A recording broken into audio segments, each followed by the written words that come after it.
বাংলাদেশে ঐতিহাসিক মাহফিল হয়ে থেকে যাবে ইনশাআল্লাহ।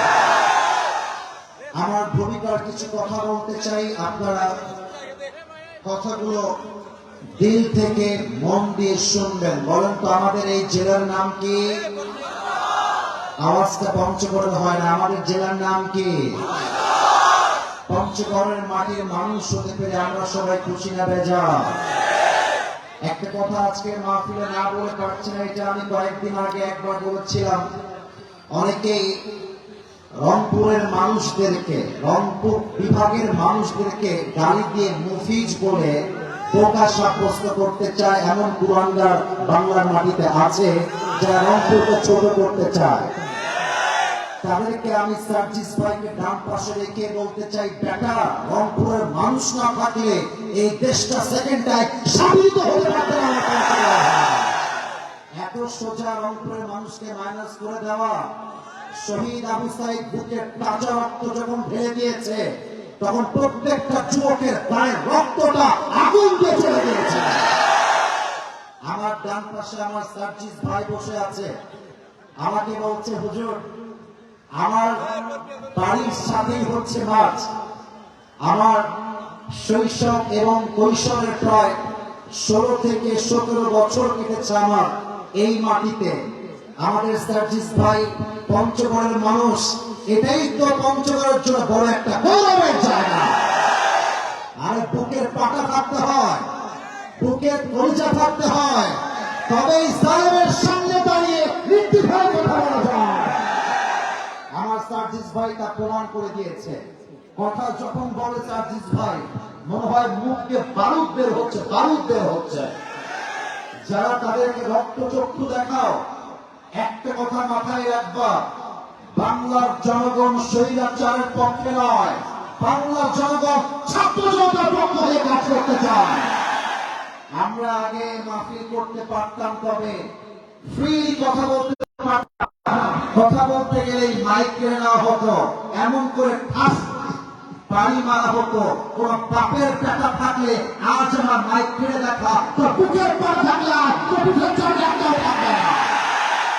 আমার প্রিয় ভাইরা, আমরা উগ্রবাদী হতে চাই না, আমরা মেজাজ দেখাতে চাই না।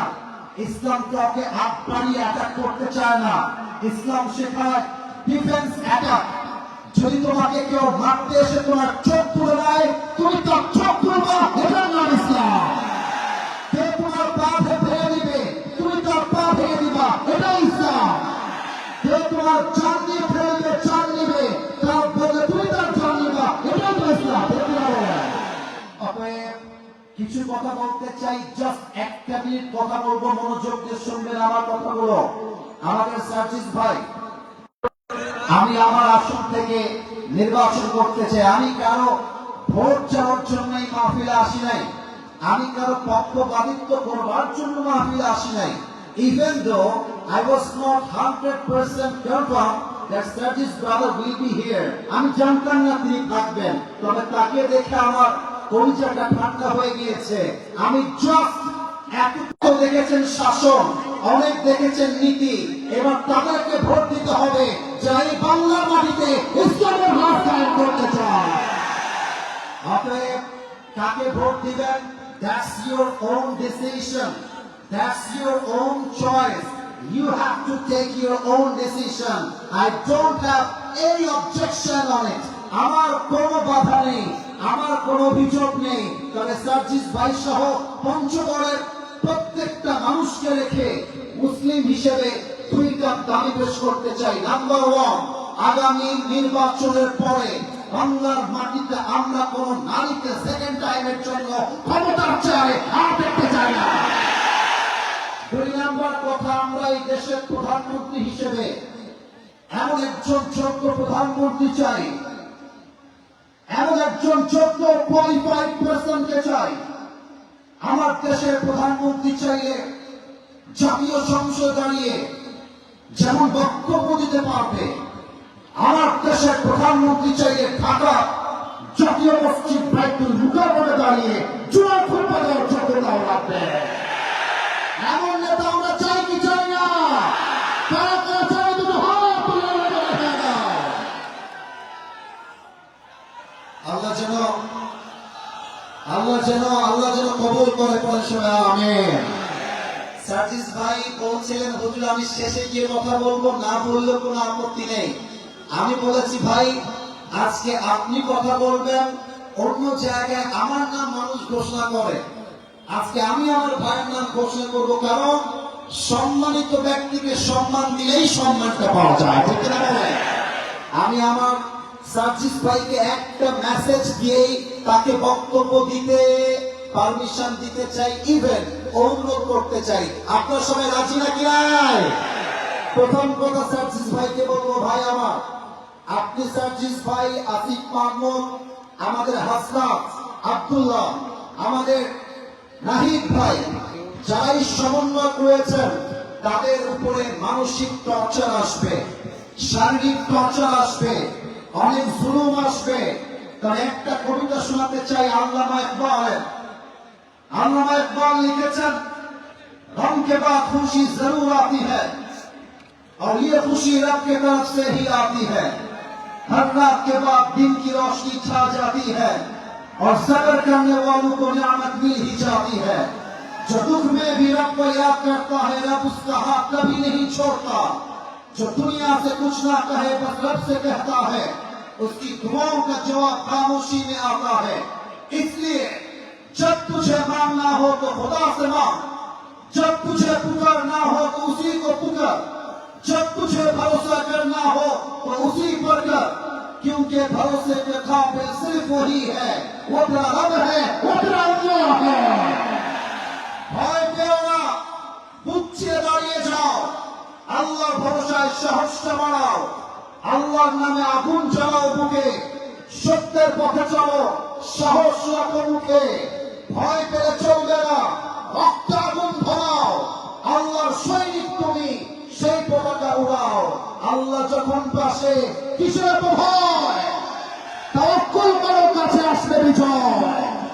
আধারে ভয় পেও না, আলো আছে আড়ালে, অন্ধকার পালিয়ে যাবে তুমি উঠে দাঁড়ালে। অতএব ভয়ের কোনো কারণ নাই। 5 আগস্ট একটা বিপ্লব হয়েছে, আগামীতে যদি কোনো স্বৈরাচার আসে, আগেরটা ভারতে পালিয়েছে, আগামীটা বাংলাদেশ হয়তো চলতি খুঁজে পাবে না। আল্লাহ সেই বাংলাদেশ করার তৌফিক দান করে পড়েছে আমিন। এখন right now at this moment আমাদের সামনে কথা বলবেন বাংলা সিংহ পুরুষ, আমার পরিচয় টুকরা, আমার নয়নের মণি, যুবকদের ভালোবাসার মানুষ, আমাদের প্রিয় সার্জিস ভাই। নারে তবে এত আস্তে তাকবীর দিলে আমার মনটা ভরবে না, আরেকবার তাকবীর দিতে চাই, নারে তবে।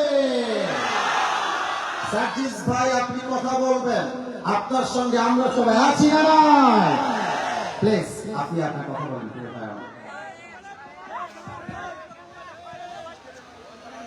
আসসালামু আলাইকুম ওয়া রাহমাতুল্লাহ। আমরা প্রথমে আমাদের পঞ্চগড়ের পক্ষ থেকে আমাদের সম্মানিত এবং প্রিয় আসিফ ভাইকে আমরা আমাদের পঞ্চগড়ে স্বাগতম জানাতে চাই। তিনি যখন মঞ্চে আছেন তখন আমি নিজের জায়গা থেকে কথা বলাটাকে যৌক্তিক মনে করি না। তিনি আমাদের মেহমান, তিনি কথা বলবেন। শুধু আপনাদের কাছে একটাই আহ্বান, বিগত 16-17 বছর ধরে এমন হাজার হাজার ঘটনা ঘটেছে যেগুলো আমরা এই গ্রামে বসে জানতাম না। আমার অসংখ্য আলেম ভাই, যাদেরকে বিভিন্ন জঙ্গি ট্যাগ থেকে শুরু করে গুম খুন বিচার বহির্ভূত হত্যাকাণ্ড আয়না ঘরের মতো জায়গায় রেখে নৃশংসভাবে হত্যা করা হয়েছে। ওইসব আয়না ঘরে খুন করে রেল লাইনে ফেলে রেখে পরে এভাবে বলা হয়েছে যে তারা রেল লাইনে পড়ে মারা গিয়েছে। এইরকম অসংখ্য জানা অজানা ভাইয়ের ত্যাগের পরে যখন মানুষের দেয়ালে পিঠ থেকে গিয়েছিল, আল্লাহ আমাদের উপরে তার সর্বোচ্চ রহমত করে আমাদেরকে এই জুলাই অভ্যুত্থানে সফলতা দিয়েছেন। আমাদের কাছে এই জুলাই অভ্যুত্থানের পরবর্তী বাংলাদেশ একটা আমানত। আমরা যেন আমাদের সবার জায়গা থেকে এই আমানতটুকু রক্ষা করি। আপনাদের আমাদের অনেকের সন্তানের বয়সী, ভাইয়ের বয়সী, বোনের বয়সী অনেকেই হাজারের অধিক মানুষ এই অভ্যুত্থানে জীবন দিয়েছে, হাজারের অধিক মানুষ তার চোখ হারিয়েছে, হাত হারিয়েছে, পা হারিয়েছে। আমরা হয়তো এই নৃশংসতা এই এলাকায় বসে দেখিনি, কিন্তু আমরা যেন এগুলো ভুলে না যাই। এত কিছু ত্যাগের বিনিময়ে আমরা যে বাংলাদেশ পেয়েছি, আল্লাহ আমাদেরকে যে আমানত দিয়েছেন, আমরা যেন সবাই মিলে একসাথে সেই আমানতটুকু রক্ষা করি। একটু আগে আসিফ ভাই বললেন যে আমরা এরকম অসংখ্য দৃশ্য দেখেছি। আমাদের ভাইরা মঞ্চে কথা বলতে পারতেন না, মাইক কেড়ে নেওয়া হয়েছে, গায়ে হাত দেওয়া হয়েছে। আমাদের সম্মানিত আরেক হুজুর মিজানুর রহমান আজহারী হুজুর সহ এমন অসংখ্য সম্মানিত আলেমকে দেশ ছাড়া হতে হয়েছে। আমাদের অসংখ্য আলেম, আল্লামা দেলোয়ার হোসেন সাঈদীর মতো আলেমদেরকে ওই কারাগারে নৃশংসভাবে হত্যা করা হয়েছে। আমরা আগামীতে এরকম বাংলাদেশ আর হতে দিব না, ইনশাআল্লাহ। আমরা আগামীতে এরকম বাংলাদেশ আর হতে দিব না। এই দায়িত্বটুকু আমাদের সবার একসাথে পালন করতে হবে। কেউ যদি তার আচরণে, কথায়, কাজে আবার ওই স্বৈরাচারদের মতো কোন ধরনের বৈশিষ্ট্য প্রকাশ করে, আমরা আবার একসাথে রাজপথে নেমে ইনশাআল্লাহ তাদেরকে প্রতিহত করব। আপনারা সবাই আমাদের জন্য দোয়া করবেন। আমাদের সামনে তরুণ প্রজন্ম যারা আছেন তাদের জন্য দোয়া করবেন। আল্লাহ যেন আমাদের তরুণ প্রজন্মকে মাদক থেকে শুরু করে সকল প্রকার অন্যায়, অবিচার, অনাচার থেকে দূরে থাকার তৌফিক দান করেন। আল্লাহ যেন আমাদেরকে, আমাদের মা বোনদেরকে সবসময় সম্মানিত অবস্থায় রাখেন। আল্লাহ যেন সবার একটা সৎ পথে উপার্জনের ব্যবস্থা করেন।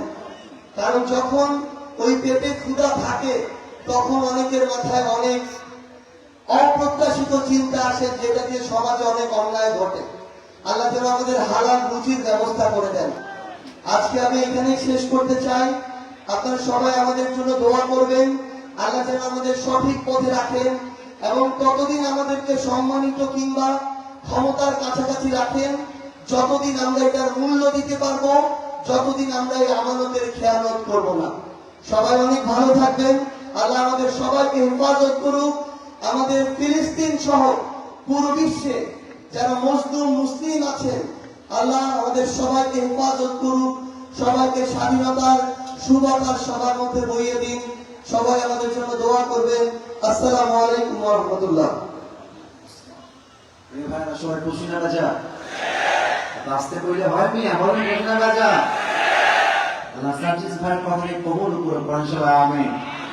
আপনাদের বউ আছে, কার কার বউ বউ বউ বউ হাত তোলেন, বউ আছে? আচ্ছা, হাত নামান বউওয়ালা ভাইরা। এবার কপাল পোড়া যারা বউ নাই জানে, হত ভাবনা, দুর্ভাবনা, তারা হাত তোলে সবাই। ইন্না লিল্লাহ। আহা, যাদের বউ নাই তাদের জীবনে আসলে কিছু নাই জীবন ভাইরা, তাই না বলো?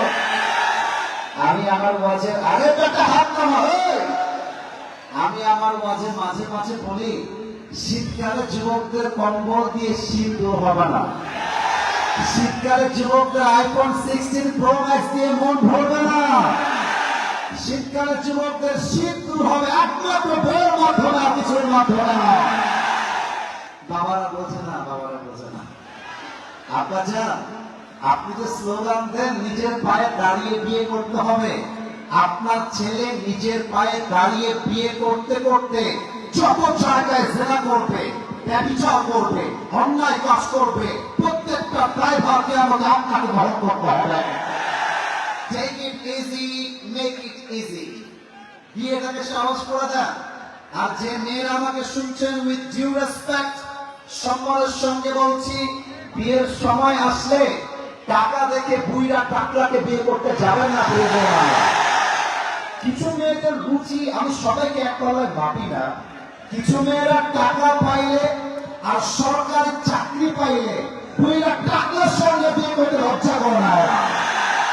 আর আমি বুঝি না যে আজকালকার মেয়েদের চরিত্রবান যুবক পছন্দ হয় না, দিনদার যুবক পছন্দ হয় না, বেশিরভাগ মেয়ে কার্যক্রম বেশি পছন্দ হয়। আমি এমন মেয়েদেরকে হেদায়েত দান করি। আমরা 3টা তাকবীর দিয়ে তাফসীরে ফিরে